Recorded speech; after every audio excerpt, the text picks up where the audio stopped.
पुरुवंशी हो, तुम पुरुवंशी हो और पुरुवंश में तुम्हारा जन्म हुआ, प्राकट्य हुआ, कौरव पांडव आदि का जन्म हुआ और यदु वंश में भगवान कृष्ण का, गोविंद का प्राकट्य हुआ। इसी पुरुवंश में दुष्यंत का जन्म हुआ, उनके पुत्र हुए महाराज भरत, जो बचपन में ही सिंहों के साथ क्रिया किया करते थे। इसी वंश में महाराज रणविदेव हुए, जो सूखा पड़ने पर 49 दिन स्वयं भूखे रहे। 50वें दिन पानी लेके बैठे पीने के लिए, एक चांदा लगा, महाराज प्यास लगी है मुझे पानी, वो जल भी दे दिया दूसरे को। ऐसे महान प्रतापी वंश में ये परिचित तुम्हारा, ऐसे प्रतापी वंश में ये परिचित भगवान कृष्ण का जन्म हुआ। भगवान यदुवंशी है। यदुवंश में बड़े बड़े प्रतापी राजा महाराजा पधारे, सूरसेन, देवमेड़ प्रभृति आदि। महाराज सूरसेन के एक पुत्र हुए जिनका नाम था आनक तुंदुभी, इन्हीं का दूसरा नाम है वसुदेव। वसुदेव की 7 पत्नियां थी और 7 पत्नियों का नाम, 7 पत्नियों में सबसे छोटी देवकी थी और देवकी के गर्भ से 8 संतानें हुई और 9वीं एक कन्या हुई। परीक्षित, जो आपकी दादी माँ लगती है, नाम है सुभद्रा देवी। भगवान का जन्म तो मथुरा में हुआ, लेकिन हे परीक्षित, भगवान का जन्म उत्सव गोकुल में मना। भगवान जन्म से 4 वर्ष तक तो गोकुल में रहे और 4 वर्ष से 11 वर्ष तक तो वृंदावन में रहे और 11 वर्ष से 25 वर्ष तक भगवान मथुरा में रहे और 25 वर्ष से 125 वर्ष तक भगवान द्वारिका में रहे। 125 वर्ष की अवस्था में अपना लीला संवरण करके इस धराधाम को छोड़ करके गोलोक धाम चल जाते। शांत हो गए, कुछ देर परीक्षित भी शांत है, सोचे कि अब आगे बताएंगे। जब देखा कुछ नहीं बोल रहे, कहा महाराज हो गई कृष्ण कथा। कहा पूरी तो सुना दी, पूरा तो सुना दी, अब बाकी क्या रहा। आंख से आंसू निकल पड़े परीक्षित। कहा आज 4 दिन से मैं बैठा हूँ, वहाँ कथा कंटिन्यू चल रही थी। मेरे खाने पीने की चिंता मत करना गुरुजी, मुझे भूख प्यास नहीं है गुरुजी। आज 4 दिन से बैठा हूँ, कब मेरे प्यारे प्रभु का कथा आवे, कब हम उसको श्रवण करें, गदगद हो जावे और हमारे प्यारे प्रभु के प्राण वल्लभ की कथा आई, आपने चटनी बना के चाट गए महाराज। बड़ी मुस्कुराई सुखा देखा राजा, क्या संबंध है तुम्हारा हमसे, कौन सा संबंध।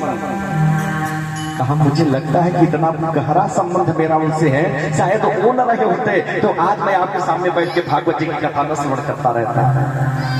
जानते हो पिता में समारे मारा जय देव प्रताद्या तेरा फैस्ते में गले तोरा त्ययम कौरव सैन्य सागर कृत्वा तरन्वा सपतस्मय प्लवा कृत्वा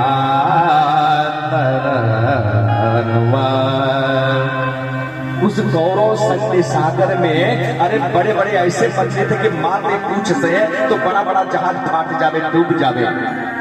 और मछली कौन थे? देव प्रताद्या, देव प्रताप, भीष्म, कर्ण, कृपाचार्य, द्रोणाचार्य, ऐसे बड़े बड़े धनुर्धारी, ऐसे ऐसे वीर, सेना भी ज्यादा, वीर ही ज्यादा, महारथी भी ज्यादा और हमारे इतने से, हमारे पक्ष के इतने से। उस कौरव सैन्य सागर को ठाकुर जी ने इतने आसानी से पार करा दिया कि जैसे कृत्या तरल वत सपदम यथ बलवा, जैसे छोटा सा बच्चा बछड़े के खूर के गड्ढे को बड़े आसानी से पार कर जाता है, पार करा दिया। इतने नहीं, मैं मैया के गर्भ में था,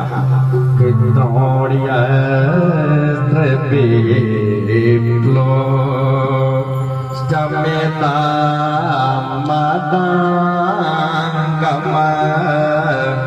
संतान बीजम कुरु पांडवा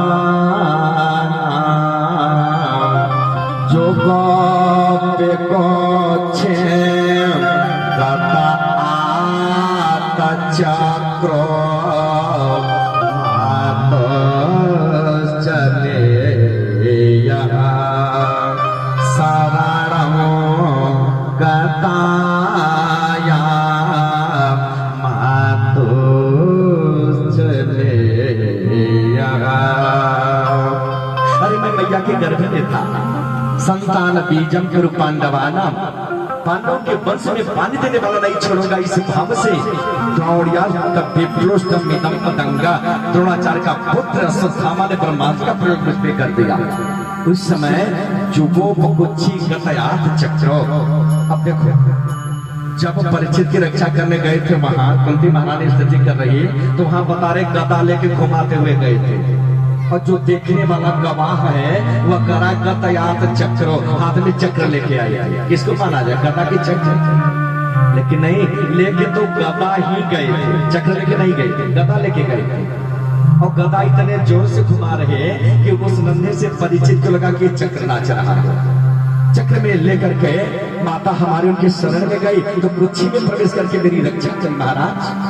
और आप चटनी बनाकर मेरे प्यारे प्रभु का आप कथा चाट कर प्रसन्न हो गए। सुखदेव जी का सुनो, उस समय चारूढ़, कंस, मुष्टिक, दंत्रवक्र, शिशुपाल, जरासंध ऐसे तमाम असुरों से पृथ्वी भार से एकदम भारी हो चुकी है। वह नहीं होता था तो कौस्तुत्वास्त्रो मुखी खिन्ना क्रंदन्ते करुणा विभो उपस्थितान्तिके तस्मै व्यसनं सोमवोचतः। ये पृथ्वी एकदम तिरस्कार दुबली पतली हो गई है भार से। गौ का रूप बना करके ब्रह्मा जी के पास गई। गौ भूत्वाश्रु मुखी खिन्ना, आंसू बह रहे, एकदम खिन्न बनाए। ब्रह्मा जी से जाकर के प्रार्थना करी, अब इन असुरों का भार मुझसे बहन नहीं होता, हम मैं बहन नहीं कर पाऊंगी, हम मेरे साथ में आप चली जाओगे, जल्दी कोई व्यवस्था करो। ब्रह्मा जी का ठहरो, हमें भगवान से तनी बात तो करने दो। अपने मोबाइल से फोन लगा दिया, क्षीरसागर में लगा के समाधि बैठ गए। भगवान की मारी आ गई ब्रह्मा के पास से, ब्रह्मा जी उनको धैर्य दो, हम आ रहे हैं। तो महाराज कहाँ आ रहे हो? आएंगे मथुरा में, चलेंगे गोकुल में। तो महाराज हम भी चले? हाँ हाँ सब लोग चलो। तो अकेले आ रहे हो? देवी जी को भी लेके? नहीं नहीं, उनको भी लेके आ रहे। अब कहा था महाराज ब्रह्मा जी प्रसन्न हो गया, कह रहे देवताओं ठाकुर जी पधार रहे हैं, मथुरा में आएंगे और गोकुल में उनका स्वागत के लिए सभी देवता लोग चलो गोकुल में। अब सारे देवी देवताओं का अवतार होने लगा गोकुल में। तो अकेले चले महाराज के देवी जी को लेके, पत्नियों को लेके? कहा नहीं नहीं, किशोरी जी भी आ रही है ना, अपने पत्नियों को भी लेके साथ में चलो। अब सारे देवी देवताओं का अवतार होने लगा। और इधर कंस महाराज उग्रसेन को जबरदस्ती राज्य छीन कर उनको डाल दिया जेल में, राज्य पे पूरा बैठ गया। और महाराज देवक चाचा लगते हैं कंस के, देवक को भी डाल दिया कारागार में। एक दिन मुष्टिक के साथ, चारण के साथ कंस घूम रहा था और देवकी छत पे खड़े थे। जब कंस को देखे ना तो उस पिलर का जो खंभा होता है ना उसका आड़ लेके खड़ी हो गई। कंस ने जब देखा तो उसको करुणा कहा, चारण देखते मेरी बहन, मैं इसका भैया हूँ, लेकिन ये मुझे बड़ा क्रूर मानती है, बहुत क्रूर मानती है, मुझसे डरती है। भले मैंने चाचा देवक को कारागार में डाल दिया है, पिता की कमी खलने नहीं दूंगा। इतना सुंदर हम विवाह करेंगे, इतना दहेज देंगे।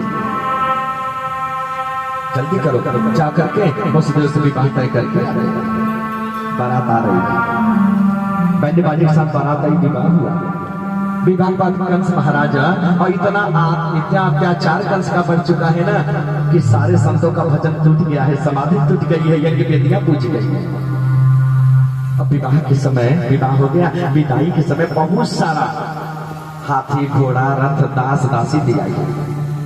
बहन की विदाई से मैं फूट करके रोने लगा कंस। सारे प्रजा लोग देख लगे, देखो देखो देखो, हम महाराज को झूठा आतताई समझ रहे थे, देखो देखो कितनी अंदर से कोमल है, देखो ना बहन की विदाई में कितने भावुक हो रहे हैं। देवताओं ने कहा ये देखो बड़ा नाटकी है ये दुष्ट, ये कितना नौटंकी कर रहा, इसी तरह नौटंकी करता रहा, रोता रहा, माता देवकी का कृपा पात्र बन गया तो हमारे ठाकुर जी मारेंगे कैसे इसे? कहा से रथ हम हाथ में लेके चलेंगे। तो सुखदेव देवकी को बैठाया, रथ को हाथ दिया। अब देवता लोग थोड़ी चुपे रह गए होते तो क्या हो जाता। हमें लगता है ना कि देवताओं का और आप लोगों का स्वभाव ना एक जैसा है। अब पता नहीं मैं युधिष्ठिर महाराज का श्राप कि आपका प्रवृत्ति। पत्नी से कोई बात आपने बता दिया, पहले कोई बात बताओ नहीं, आपने बता भी दिया ना तो गलती नहीं किया, लेकिन बताने के बाद इनसे यदि आपने ये कह दिया दीदी देखना किसी से कहना मत, तब गलती आपने कर दिया, तब गलती कर दिया। जब तक अपने सखी सहेली से नहीं कहेगी ना पेट फूलता रहेगा, फूलता रहेगा। थोड़े देर तक चुप रह गए होते, लेकिन नहीं रह गया।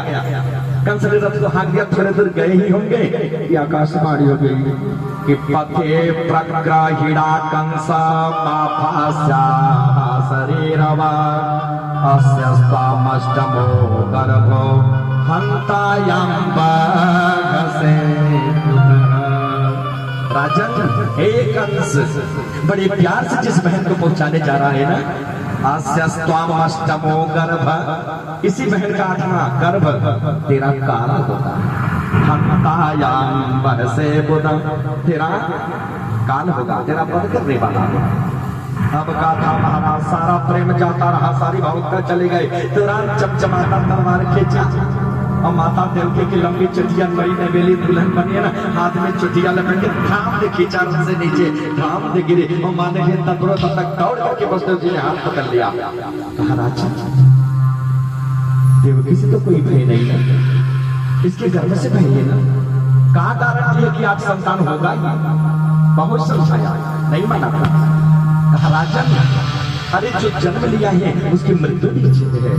मृतो जन्मवतां वीरा देहेन सहजायते आद्यवाप सतातेवा मृत्युर्वै प्राणिन ध्रुवम्। अरे हम तो जन्म बाद में लेते हैं राजा, हमें जन्म लेने से पहले मृत्यु जन्म लेके खड़ी हो जाती है, और जब तक मेरा जन्म नहीं हो जाता तब तक खड़ा रहता है। जन्म होने के बाद अंगुली घुमा दो, सुनो इस समय इस स्थान पर इंतजार करूंगा, आ जाना। तो ताही तहा नहीं जाते हैं, ताही तहा नहीं जा, मृत्यु आती नहीं, बुला लेते आ जाओ, जाना पड़ता है जी को। कब तक बचोगे? जो जन्म लेता है उसकी मृत्यु निश्चित है राजा, कब तक बचोगे? बहुत समझा नहीं तो हम तुम्हें वचन देते हैं राजा, जितने भी संपत्ति होंगे हम तुम्हें समर्पित कर देंगे, जो मन में आई करना। हाँ ये बात ठीक है, हमें विश्वास है तुम पे, क्योंकि तुम सत्यवादी हो, तुम्हारे बाणी पर भी विश्वास है। वचन छोड़ गए। प्रथम संतान कीर्तिमान का जन्म हुआ, वसुदेव जी महाराज लेके आ गए, कंस को दे दिया। असुरों के मन में भी कहीं न कहीं करुणा दया होती थी। कंस ने बच्चे को लिया, देखा, कहा वसुदेव भैया तुम बच्चन के धनी हो, हमने मान लिया, ले जाओ, इस बच्चे से कोई भय नहीं, हमें कोई भय नहीं, लेके जाओ। वसुदेव वहां से निकले, 10-20 कदम गए ही होंगे, इतने में महाराज आ गए नारद जी, एक कमल बनाते हुए कंस के सामने आकर कंस ने प्रणाम करी। महाराज आजकल कमल लेके घूम रहे, महाराज तुम्हारे लिए लाई, ले पकड़ो। क्या करे महाराज? कहा इसकी पंखुड़ी गिन के मुझे बताओ। कमल में 8 पंखुड़ी होती, अब यहाँ से यहाँ तक गिनोगे तो 5 हो जाएगा ना, अब यहाँ से यहाँ तक गिनोगे तो भी 5 हो जाएगा, अब इधर से इधर गिने तो 8 हो जाए, इधर से इधर गिने तो 8। हाँ महाराज आ गया समझ में, क्योंकि मूर्ख है और संख दूसरे के फूकने पे बचते हैं, समझ में आ गया। पहला भी 8वां हो सकता है और 8वां भी 8वां तो ये है। अरे जल्दी बुलाओ वसुदेव को। अब वसुदेव को बुलाया, बच्चे को पकड़ के खींच के पत्तल पे देखते रह गए वसुदेव, कलेजा। कंस के मन में भाव बना हो न हो कि कहीं राज्य छोड़ के भाग न जाए, इसलिए पकड़ो दोनों को, बंदी बनाओ, ले जाके कारागार में डाल दिया। धीरे धीरे 6 बच्चों का वध किया। अब 7वीं बार स्वयं भगवान अनंत पधारे। भगवान अनंत पधारे शेषनाग। भगवान का सुनो, तुम उस बार भी पीछे थे, इस बार भी पीछे कर नहीं। राम अवतार में ना सेवा करने लगते, जब ना चरण दबाने लगते लक्ष्मण ना, भगवान कहते लक्ष्मण जाओ सो जाओ, प्रभु थोड़ी सेवा कर लेने दो, शांत हो जाओ। फिर दबाने लगते, फिर निकलते, लक्ष्मण जाओ सो जाओ, अरे थोड़ी सेवा हो, जाओ सो जाओ। मुंह लटका के लक्ष्मण जी सोने जाते, बहुत दुखित हो जाते, बोलते ठीक है इस बार छोटा बन के आई है ना, सेवा नहीं करने देते ना, अगली बार बड़ा बन के आऊंगा तब देखना, इस बार हम बड़ा बन के जाएंगे। जब जाते मधुबन में गौचारण के लिए ना पलथी पर लिटा लेते, कपार दबाने लगते, चरण सहलाने लगते, सेवा करने लगते। कन्हैया कहते ताऊ भैया आप हार गए होंगे, काट करके सेवा करते। भगवान का नहीं बहुत परेशान करोगे, नहीं हम जाएंगे इस बार बड़ा बन के। अंत में भगवान का चारों भाई पधारे शेषनाग जी। और जब शेषनाग जी पधारे, भगवान से नहीं रह गया, इतना अत्याचार बढ़ गया कंस का, क्योंकि बाल हत्या अन्य पापों का प्रायश्चित शास्त्रों में है, लेकिन बाल हत्या का प्रायश्चित कोई कथावाचक, कोई विद्वान, कोई पंडित बता देवे, वो तो जन्मांतर तक चलता है। इसीलिए नारद जी ने बाल हत्या करा दी कि जितने जल्दी हो सके भगवान आओ।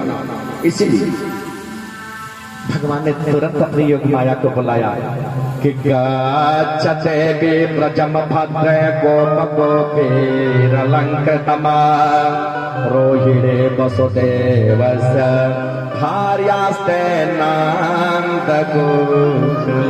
हे देवी, अपनी योग माया को बुला, हे देवी आप जाओ गोकुल में, पहले तो मथुरा में जाओ, हमारे अनंत जी मैया के गर्भ में है। और उस समय कंस के वैसे जितने पिछली वंशी जदुवंशी जितने सब थे ना, जाके जंगलों में छिप गए, सब इकट्ठे के हो गए हैं। इसमें माता रोहिणी बाबा नंद के घर में है, मैया देवकी के गर्भ से उनको खींचो, संकर्षण करो, खींच के ले जाके माता रोहिणी के गर्भ में रख दो। अब हम आ रहे हैं, अब तुम जाके माता जसोदा के गर्भ से जन्म लो। और जन्म जब लोगी देवी ना, तो जन्म लेने के बाद मैं आ जाऊंगा गोकुल में, आप चली जाना मथुरा में। जब कंस मारना चाहेगा तो हाथ से छुट के चली जाना विंध्य पर्वत पे, और विंध्य पर्वत पे तब इंद्र जामेंगे, आपकी स्थापना करेंगे देवी। तो नाम ध्येयानि कुर्वन्ते स्थानानि चतरा भवे दुर्गे भद्रकाले ते विजया वैष्णवी। हे देवी दुर्गा, काली, भद्रकाली, विजया, वैष्णवी, कुमुदा, चंडिका, कृष्णा, माधवी, कन्यका, नारायणी, शारदा इत्यादि हजारों नामों से संसार का प्राणी आपका पूजन करेगा देवी। और वर्ष में 2 बार तो प्रत्यक्ष रूप से धूमधाम से पूजन करेगा, और 2 बार गुप्त रूप से। 4 नवरात्र होते हैं, तो 2 गुप्त नवरात्र, 2 प्रत्यक्ष नवरात्र। एक आने वाला है, एक चैत में पड़ता है, और गुप्त नवरात्र एक आषाढ़ शुक्ल प्रतिपदा से 9वीं तक, और एक माघ शुक्ल प्रतिपदा से 9वीं तक गुप्त नवरात्र होता है। तो 2 बार गुप्त रूप से और 2 बार प्रत्यक्ष पूजा करेंगे देवी। योग माया आई और संकर्षण करके ले जाके बलराम जी को रख दिया, शेषनाग को माता रोहिणी के गर्भ में रख दिया। अब भगवान पधारे। अब जब भगवान पधारे ना, पूरा दिशा जो है गम चमकने लगा, सुगंध आने लगा, उस कारागार में प्रकाश हो गया। अब कंस बहुत घबराया कि तांबे कंस प्रभयाजितांतरः विरोचयन्ते भवनां च सुस्मिताम् समय प्राण हरो हरिर्गुहां ध्रुवं श्रितो या न्यपुरे यमी से। सावधान, हाथ बढ़ा दिया है, पहरा बढ़ा दिया, सारी व्यवस्था बढ़ा दिया। फिर मन में भाव बता, नहीं नहीं चल के देवकी का वध कर देना चाहिए, क्योंकि अहय समय प्राण हरो हरि गुहा, वो हरि हमारा प्राण लेने के लिए देवकी के गुह में, गर्भ गुहा में आ चुका है, इसे छोड़ना नहीं। चलो अब जब जावे माता देवकी के सामने जावे ना, तो मन बदल जाए। नहीं नहीं बहन है, ऊपर से गर्भवती है, इसका वध करेंगे तो हमें दो हत्या का पाप लगेगा। वहां से बाहर भाग गए। अब जब बाहर भागे ना, फिर मन बदल जाओ, नहीं नहीं छोड़ना चाहिए देवकी को, चलो मार ही डालते हैं। फिर दौड़ा दौड़ा जाता है, फिर जावे, फिर मन बदल जावे, फिर भाग जावे। यही क्रम पागलों जैसे बच्चे। क्यों ऐसा क्यों हो रहा? क्योंकि सनम